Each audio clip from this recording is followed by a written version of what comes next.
Paris, 1929. Two friends meet at a restaurant. One of them is Luis Buñuel, a 29-year-old Spanish aspiring filmmaker. He had moved to Paris 4 years earlier and, after working as an assistant director, was now a film critic and more than ready to make his own films. The other is Salvador Dali, a 25-year-old surrealist painter with a limited but increasing reputation for his dreamlike and increasingly Freudian imagery. Buñuel said to Dali that he had a dream of a cloud slicing the moon in half, like a razor blade slicing through an eye. Dali responded that he had a dream about a hand crawling with ants.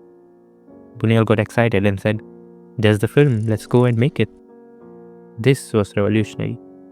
Before this decision, surrealism was limited to painting, theatre, and literature.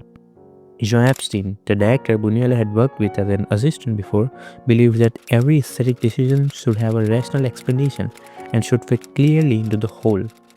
Buñuel and Dali were moving in a polar opposite direction with their fundamental ideal of eliminating all logical associations. In Buñuel's words, our only rule was very simple. No idea or image that might lend itself to a rational explanation of any kind would be accepted.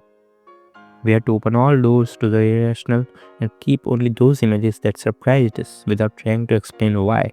So now our surrealist started to work. After writing it in a few days, Buñuel took some money from his mother and filmed it in Paris over a 10-day period in March 1928.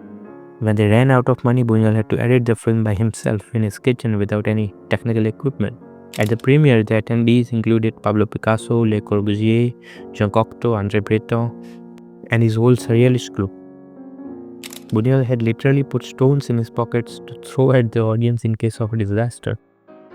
Surprising both Buñuel and Dali, the film got a positive reaction. Buñuel was relieved, but Dali was disappointed that the positive reaction made the evening less exciting. The 17-minute-long crazy little film by these two maverick young men marked the first stepping stone of what we know as surreal cinema.